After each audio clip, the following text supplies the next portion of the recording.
അടുത്തൊരു മുമ്പേ നാളത്തെ വിശേഷത്തിലേക്ക് എല്ലാവർക്കും സ്വാഗതം. അങ്ങനെ മനു മുത്തശ്ശിയോട് പറയുന്നുണ്ട്, മുത്തശ്ശി ടെൻഷൻ ആവുമൊന്നും വേണ്ട, അങ്കിളിന് കുഴപ്പമൊന്നും ഉണ്ടാവില്ല. അങ്കിളിന് ഇപ്പോൾ ബോധം വന്നിട്ടുണ്ടാവും. ഞാൻ അങ്കിളിനെ കണ്ടിട്ടില്ല. അങ്കിളിനെ അടുത്തേക്ക് ഞാൻ പെട്ടെന്ന് ചെല്ലട്ടെ. അപ്പോഴേക്കും അലീനയോടും പറയുന്നുണ്ട്, അലീനെ നീ ഇവിടെ എല്ലാം ശ്രദ്ധിച്ചോളണം. കുട്ടികളിപ്പോൾ ക്ലാസ് കഴിഞ്ഞ് വരുമല്ലോ, അവരോട് വിവരമെല്ലാം പറയണം. അവരോട് സമാധാനിപ്പിക്കുകയും വേണം. പിന്നെ രോഹിത്തിനെ ഞാൻ വിളിച്ച് പറഞ്ഞിട്ടുണ്ട്. എന്തായാലും ഞാൻ ചെല്ലട്ടെ, ചെന്നിട്ട് ഞാൻ വിളിക്കാം നിനക്കെന്ന് പറഞ്ഞ് ഹോസ്പിറ്റലിലേക്ക് ചെല്ലുകയാണ്. അവിടെ വൈജയന്തി പുറത്ത് തന്നെ ഇരിക്കുന്നുണ്ടാവും. മനുവിനെ കണ്ടതും അടുത്തേക്ക് വരുന്നുണ്ട്. എങ്ങനെ ആൻറ്റി അങ്കിളിനെ കണ്ടോ എന്ന് ചോദിക്കുകയാണ്. ഇല്ല മനു, കാണേണ്ട ടൈമായി തുടങ്ങിയിട്ടുണ്ട്, കാണാമെന്ന് പറയുന്നുണ്ട്. അങ്കിളിന് ഇത് എന്ത് പറ്റി ആൻറ്റി? എന്തെങ്കിലും പ്രശ്നമുണ്ടോ? നിങ്ങൾ തമ്മിൽ എന്തെങ്കിലും പ്രശ്നമുണ്ടോ എന്ന് മനു ചോദിക്കുന്നുണ്ട്. ഇല്ല മനു, ഞങ്ങൾ തമ്മിൽ ഒരു പ്രശ്നം ഉണ്ടായിട്ടില്ല. എന്താ കുഴപ്പമെന്ന് അറിയത്തില്ല.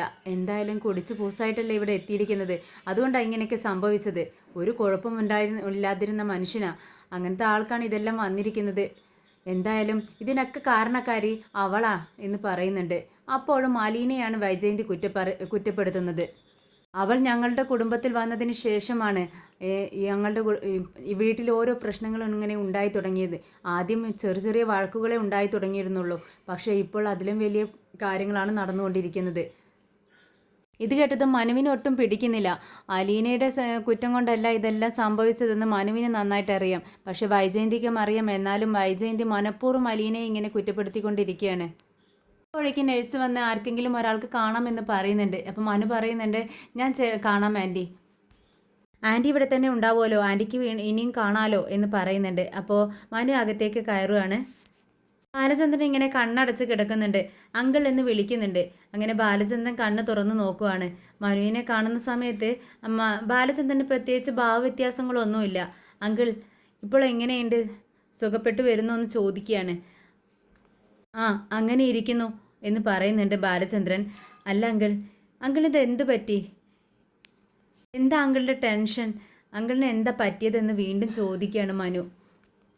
കേൾക്കാൻ പാടില്ലാത്തതൊക്കെ കേൾക്കുമ്പോൾ, കാണാൻ പാടില്ലാത്ത കാണുമ്പോഴും ഇങ്ങനെയൊക്കെ സംഭവിക്കും മനു എന്ന് പറയുന്നുണ്ട് ബാലചന്ദ്രൻ.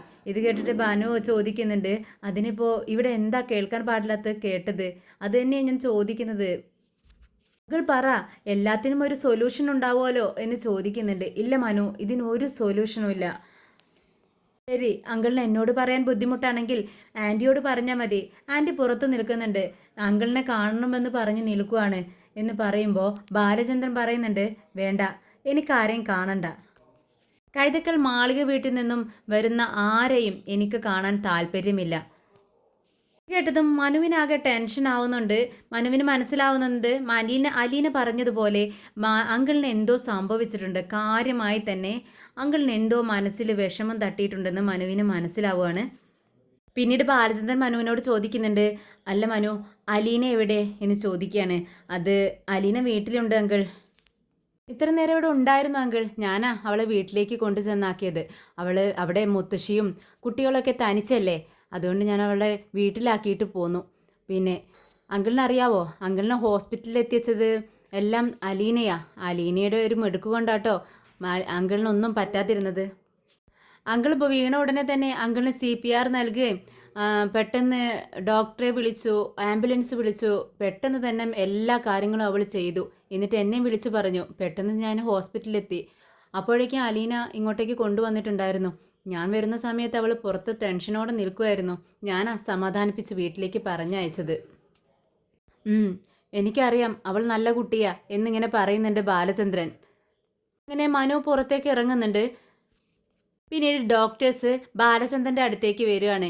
എങ്ങനെയുണ്ട് ബാല, എങ്ങനെ കുഴപ്പമൊന്നുമില്ലല്ലോ ബാലചന്ദ്ര എന്നിങ്ങനെ ചോദിക്കുന്നുണ്ട്. ഇല്ല സാർ എന്നിങ്ങനെ പറയാണ് ബാലചന്ദ്രൻ. താൻ ഏതവസ്ഥയിലാണ് ഇവിടെ വന്നതെന്നറിയാവോ? ഞങ്ങളെയൊക്കെ ഒന്ന് പേടിപ്പിച്ച് കളഞ്ഞല്ലോ താൻ.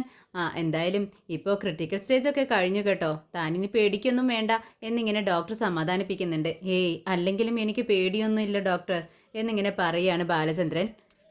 എന്തായാലും താൻ നന്ദി പറയേണ്ടതേ ആ പെൺകൊച്ചിനോടാ, അലീനയുണ്ടല്ലോ. ആളൊരു മിടുക്കി തന്നെയാടോ. എല്ലാ കഴിവുകളും ഉണ്ട്. എപ്പോൾ എന്ത് ചെയ്യണമെന്ന് അവൾക്കറിയാം. അവൾ എന്നെ വിളിച്ച് കാര്യം പറഞ്ഞു. ഞാൻ വീട്ടിലെത്തുമ്പോഴേക്കും തനിക്ക് CPR ഒക്കെ തന്ന് തന്നെ ബെറ്ററാക്കി ഇരുത്തിയിരിക്കുകയായിരുന്നു. അങ്ങനെ പെട്ടെന്ന് ഹോസ്പിറ്റലിലേക്ക് കൊണ്ടുവരികയും ചെയ്തു. അവൾ ആ സമയത്ത് അതങ്ങനെ ചെയ്തില്ലായിരുന്നെങ്കിൽ ചിലപ്പോൾ ഇപ്പോൾ താൻ ഇങ്ങനെ ഇരിക്കത്തില്ലായിരുന്നു എന്നിങ്ങനെ പറയുകയാണ് ഡോക്ടർ. എന്നാൽ ശരി, താൻ റെസ്റ്റ് എടുക്ക്. എത്രയും പെട്ടെന്ന് തന്നെ നമുക്ക് ഇവിടുന്ന് പോകാനുള്ള പരിപാടികളൊക്കെ ചെയ്യാം എന്ന് പറഞ്ഞുകൊണ്ട് ഡോക്ടർ പുറത്തേക്ക് ഇറങ്ങുവാണ്.